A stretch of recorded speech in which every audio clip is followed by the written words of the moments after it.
ආශිර්වාදමත් දවසක් ඔබ සෑම කෙනෙක්ටම. අද දවසෙත් අපි දෙවියන් වහන්සේගේ වචනය බලන්නට යනවා. ඒ වචනය අපි දකිනවා යේසුස් වහන්සේ සමහරක් ස්ථානවල දේශනා කරනවා, උගන්වනවා, ඒ වගේම අවවාද දුන්න අවස්ථාද තියෙන වචනේ. ඉතින් මම විශේෂ දෙයක් තමයි අද බෙදාගන්නේ ආත්මික අන්තරායන් ගැන. ආත්මික අන්තරායන් ගැන. කිතුනුවන්ව ගත්තම ඔවුන් බොහෝ අන්තරායන් උගුල් මැද්දේ ගමන් කරනවා. ඉතින් මම අද දවසේ මේ කතා කරන්න යන දේ තුල මම ඔබට පෙන්වන්න යනවා ඔබව තුවාල කරන්න හදන, ඔබට අන්තරා කරන්න හදන, ඔබව විනාශ කරන්න හදන මේ උගුල් මොනවද කියලා. ඉතින් විශේෂ කරුණු තුනක් මම පෙන්වන්න යනවා. ඔබ ඒකට අවධානය දුන්නොත් ඒ තුළ තමයි ඔබට ඔබේ නිදහස මිදීම තියෙන්නේ. ඉතින් මොකක්ද මේ මුලින්ම අපි බලමු උගුලක් කියන්නේ.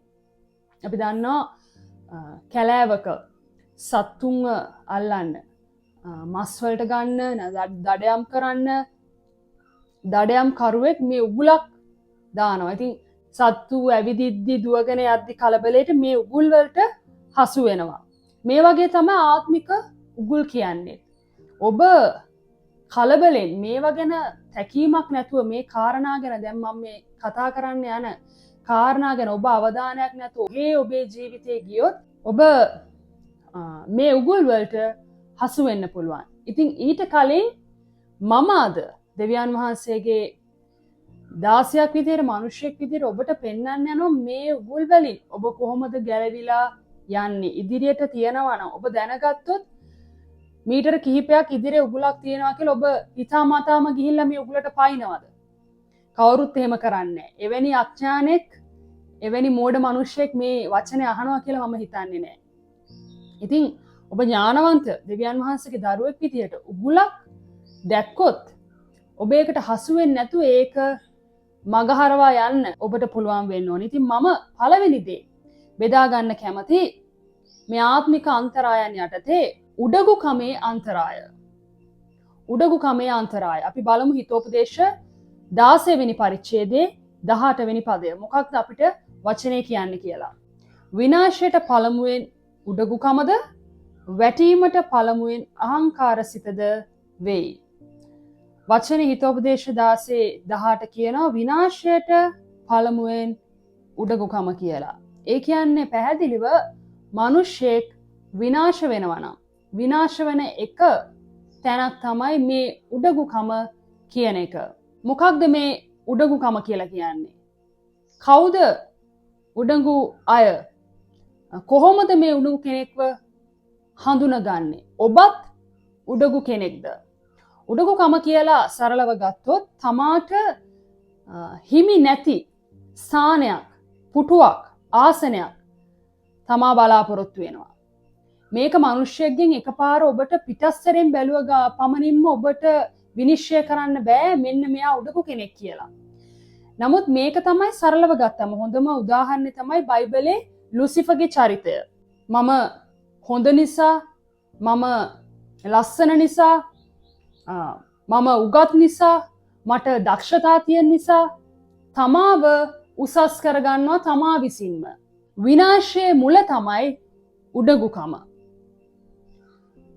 මනුෂ්‍යයා විනාශ වෙන, කිතුනුවන් විනාශ වෙන භයානක තැනක් තමයි මේ උඩඟුකම. ඉතින් පළවෙනි අපි ආත්මික අන්තරාය යටතේ කතා කරන උඩඟුකමේ අන්තරාය ගැන. මම දන්න කිතුණු වැඩිහිටි කාන්තාවක් ඉන්නවා. ඇයට මම දන්න තරමින් අවුරුදු 70ක් විතර ඇති. ඇය නිතර කතා කරන වෙලේ කියන දෙයක් තමයි මා සමග මම හරිම යටහත් බැහැපත් කෙනෙක් කියලා. මේකත් මම දකින ආකාරයට උඩඟු ප්‍රකාශයක්. තමා ගැන මම හොඳ කෙනෙක්, මම උසස් කෙනෙක් කියලා කියන්න අවශ්‍ය නැහැ.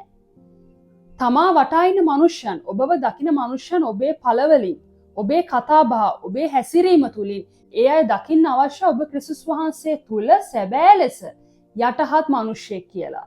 ඉතින් අපි මේ පළවෙනි කරුණ යටතේ බලනවා උඩඟුකම තමයි මිනිස්යාගේ මනුෂ්‍යයට විනාශය ගෙන දෙන්නේ. අපි බැලුවා මේ ලුසිෆර් එයාගේ තත්වයෙන් එයා වැටුණා කිව්වොත් දෙවියන් වහන්සේ ඒ තත්වයෙන් එයාව පහ කරලා ඒ තනතුරෙන් පහ කරලා දැම්මා. ඊයේ පෙරේදා ලංකාවේ ප්‍රසිද්ධ නිවුස් දැක්කනම් සමහර තනතුරු වල හිටපු මනුෂ්‍යයන්ව ඒ තනතුරු වලින් නිරපල දැම්මා. ඒ අයව ඉවත් කරා. ඒ අයට ඒ තනතුරු අහිමි වුණා. ඉතින් මේ වගේ තමයි ලුසිෆර්ගේ ජීවිතේත් අපි දකිනවා සියල්ල නැති වුණා, ජීවිතේ නැති වුණා, සේවය නැති වුණා. දෙවියන් වහන්සේ අප්‍රසන්නයි. දෙවියන් වහන්සේ අකමැති දෙයක් තමයි උඩඟුකම. එතකොට උඩඟුකම විනාශයට මුල මේ ලුසිෆර්ගේ එකේ එයා හිතපු සිතුවිල්ලක්. ඒ කියන්නේ උඩඟු සිතුවිලි වලටවත් දෙවියන් වහන්සේ කැමති නැහැ. ඊළඟ ආත්මික අන්තරාය අපි බලන්න යනවා අකීකරුකමේ අන්තරාය. බලමු අපි ශුද්ධ ලූක් 15 වෙනි පරිච්ඡේදයේ 11 සිට 18 දක්වා. මෙතන අපිට මාතෘකාව දීලා තියෙනවා අකීකරු පුත්‍රයා කියලා.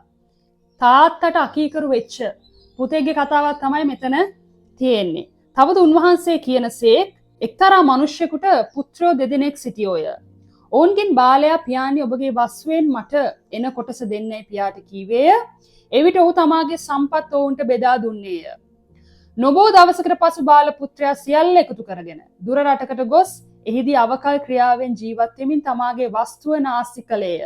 ඔහු සියල්ල වියදම් කළ පසු ඒ රටේ මහා සාගතයක් හටගැනී ඔහුට හිඟවෙන්න පටන් ගත්තේ. එවිට ඔහු ගොස් ඒ රටේ වැසියෙකුට බැඳුනේය. හෙතෙම ඌරන්ට ගොදුරු කවන පිණිස තමාගේ කෙත්වලට ඔහු යැවීය. ඔහු ඌරන් කෑ කරල් වලින් තමාගේ බඩ පුරවා ගන්නට කැමති වූයේය. කිසිවෙක්ද ඔහුට කිසිවක් දුන්නේ නැත. ඒත් ඔහු සිහි උපදවා කතා කොට දැන් මේ ටික මෙතන ඉඳන් ඔබ මේ කතාව පල්ලෙහාට කියවගෙන යන්න. මේ කතාවේ අපි දකිනවා එක්තරා පියෙක් ඉන්නවා. මේ පියාට පුතාලා දෙන්නෙක් ඉන්නවා. බාල පුතා දෙවෙනි පුතාට ඕන වෙනවා වෙලාවට කලින් එයාගේ උරුමය සල්ලි ටික අරගෙන මොකද කරන්නේ? ගිහිල්ලා ඔක්කොම නාස්ති කරලා අවකල් ක්‍රියාවේ වැරදි ක්‍රියාවල් වල හැසිරීලා අනවශ්‍ය ලෙස ඔක්කොම මුදල් දීපල වස්තු නාස්ති කරලා අන්තිමේ ඛණ්ඩ දෙයක් නැති වුණාම ඌරෝ කන කෑම කද්දි සිහි උපදවා කතා කොට. එතකොට තමයි සිහිය එන්නේ. මේකේ සිදුවුනේ ඇයි? පියාට අකීකරුණ නිසා.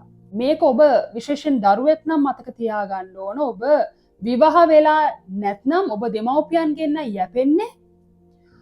දෙමව්පියෝට ආධිපත්‍ය තියෙනවා. දෙමව්පියෝ තමයි ඔබ බලාගන්නේ. ඒ කියන්නේ ඔබ කීකරු වෙන්න අවශ්‍යයි. ඔබව වැදුව, ඔබව හැදුව ඔබේ මවට පියාට. මේවා තමයි බයිබලීය ප්‍රතිපත්ති. ඔබ මේවෙන් පිට ගියොත් ඒ අය හරි හෝ වැරදි. ඒ අය හැම වෙලේම සර්ව සම්පූර්ණ නැහැ. නමුත් ඒ අයට අකීකරු වෙද්දී ඔබ දෙවියන් වහන්සේගේ ප්‍රතිපත්ති කඩනවා. කැඩුවම් මොකද වෙන්නේ? විනාශයට. මේ නැති වූ පුත්‍රයාට මොකද උනේ?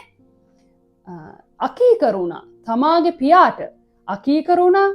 වෙලාවට කලින් එයාට යාගේ උරුමය සල්ලි අවශ්‍ය වුණා.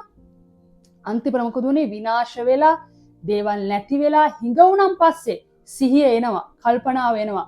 අකීකරු පුත්‍රයාට ජීවිතේ තව අවස්ථාවක් හම්බුනාට සමහරක් වෙලාවට ඔබට සමහරුන්ට සෙකන්ඩ් chance එකක් නොලැබෙන්න පුළුවන්. ඒක නිසා මේ ආත්මික උගුල්වලදී අන්තරායවලදී මේ අකීකරුකමේ අන්තරායදී ප්‍රවේශම් වෙන්නට අවශ්‍යයි. තමකවත් දරුවෝ දෙමව්පියන්ට කීකරු වෙන්න ඕන. බිරිඳ ස්වාමිපුරුෂයාට යටත් වෙන්න ඕන. මේ වගේ අපිට සමහර අකමැති වුණත් කළ යුතු බයිබලීය ප්‍රතිපත්ති තියෙනවා. දෙවියන් වහන්සේ අපිට කියලා තියෙනවා මේවට කීකරු වෙන්න කියලා. අපි මේවට කීකරු වෙද්දි තමයි අපි ආශිර්වාද ලබන්නේ. අපි ජීවත් වෙන්නේ. එහෙම නැත්නම් මොකද වෙන්නේ? අකීකරු වෙද්දි අපි කැමති දේ කරද්දි ඒක අකීකරුකම. ඒ අකීකරුකම මොකද වෙන්නේ? දිගටම කරගෙන ගිහිල්ලා අන්තිමට විනාශයට. අපි බලන්නට යනවා තුන්වන සහ අවසාන කාරණාව ගැන. මේක තමයි ද්විත්ව ජීවිතයේ අන්තරාය. ද්විත්ව දෙකක්. ද්විත්ව කිව්වම දෙකයි. මතෙව් 23:27 අපි පෙරලා ගමු. ලියන්නෙනි පරිසිවරුනි, වංචාකාර වූ නුඹලාට දුක් වේ. මක්නිසාද නුඹලා සුදු කළ සොහොන් ගෙවලට සමානය. ඒවා පිටින් ලක්ෂණව පෙන්න නමුත් ඇතුලේ මිනීයට වලින්ද සියලු අපවිත්‍රකමෙන්ද පිරී තිබේ. යේසුස් වහන්සේ මෙතන ලියන්නන්ටයි පරිසිවරුන්ටයි කතා කරන්නේ මොකක් කියලාද? මාගේ මිත්‍රවරුනි කියලාද? මාගේ සහෝදරයනි කියලාද? කියන්නේ වංචාකාරයෝ කියලා. ඇයි විත්ත ජීවිතයක් ගත කරන අයව බයිබලේ පෙන්눔 කරන්නේ වංචාකාරයෝ විදිහට. ක්‍රිස්තුස් වහන්සේව පිළිගත්තත් සමහර මනුෂ්‍යයන් තුල කොටස් දෙකක් තියෙනවා. ඒ කියන්නේ මොකක්ද? ප්‍රසිද්ධියේ එක ජීවිතයක්, පෞද්ගලිකව තව ජීවිතයක්. චරිත දෙකක්, ස්වභාවයන් දෙකක්, තැන් දෙකකදී දෙවිදියක් විත්ත ජීවිතයක් ගත කරන මනුෂ්‍යයන්. මේක කිතුණුවන්ට භයානක දෙයක්. මේක සාතන් විසින් ඔබව හසු කරගන්න අන්තරායක්, උගුලක්. මේක ගැන ප්‍රවේශම් වෙන්න ඕන. මතේ 23 අපි 27 බැලුවා. දැන් අපි 28 වෙනි පදය බලනවා. මෙතන කියනවා එසේම නුඹලාත් පිටතින් මනුෂ්‍යයන්ට ධර්මිෂ්ඨව පෙනෙන්නහුය. නමුත් ඇතුළතින් වංචාවෙන්ද අයුතුකමෙන්ද පිරී සිටින්නහුය. ඒ කියන්නේ පිටතින් පෙන්නනවා ධර්මිෂ්ඨයි, ඇතුළතින් වංචාවෙන් අයුතුකමෙන් පිරලා තියෙන්නේ. දෙන්නෙක්, එකම කෙනා නෙවෙයි. දෙන්නෙක්, ස්වභාවයන් දෙකක්. බයිබලයේ අපි මේ සැම්සොන්ගේ ජීවිතය ගත්තම එයාට ද්විත්ව ජීවිතයක් තිබුණා. මම මේක ගැන මීට බොහෝ කාලයකට ප්‍රථම දේ වචනයක් බෙදාගත්ත මේ ද්විත්ව ජීවිතයක් ගැන, ද්විත්ව චරිතයක් ගැන මම බෙදාගත්තා. මේ සැම්සොන්ගේ ජීවිතෙත් ඒ වගේ ද්විත්ව ජීවිතයක් තිබ්බා. ඒ කියන්නේ එයාට එක පැත්තක තිබ්බ මේ ආගමික පැතිකඩක්. කවදාවත් එයා කොණ්ඩේ කැපුවේ නැහැ. නමුත් එයාට තව චරිතයක්, ලෝකෙත් එක්ක එයා බරව හිටියා. කාන්තාවන්ට ගොඩාක් එයා ආසයි. ඒ වගේ තමයි සමහරක් වෙලාවට ලෝකෙන් වෙන් වෙලා වගේ පෙන්වුවට සමහර කිතුණෝ ඉන්නම ආත්මිකයි වගේ පෙන්වුවට පාපෙත් එක්ක ජීවත් වෙන. ලෝකෙත් එක්ක ජීවත් වෙන කිතුණෝ ඉන්නවා. ඔබ ඇත්තටම දුර්වල මිනිහෙක් නම්, ඔබ ඉදිරියේ ඔබේ සභාපාලකවරයා ඉදිරියේ හරි ඉන්නවා නම්, ඔබ ශක්තිමත් කෙනෙක් කියලා ඔබ මවාපාන්න ගියොත්, පෙන්වන්න ගියොත් ඔබට උපකාර කරන්න කාටවත් බැරි වෙනවා.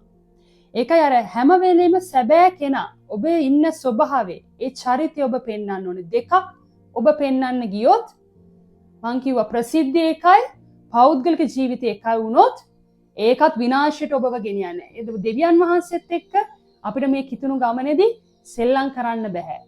මතේ 23:28 අපි නැවත බලමු. එතන කියනවා එසේම නුඹලාත් පිටතින් මනුෂ්‍යයන්ට ධර්මිෂ්ඨව පෙනෙන්නහුය. නමුත් ඇතුළතින් වංචාවෙන්ද අයුතුකමෙන්ද පිරී සිටින්නහුය.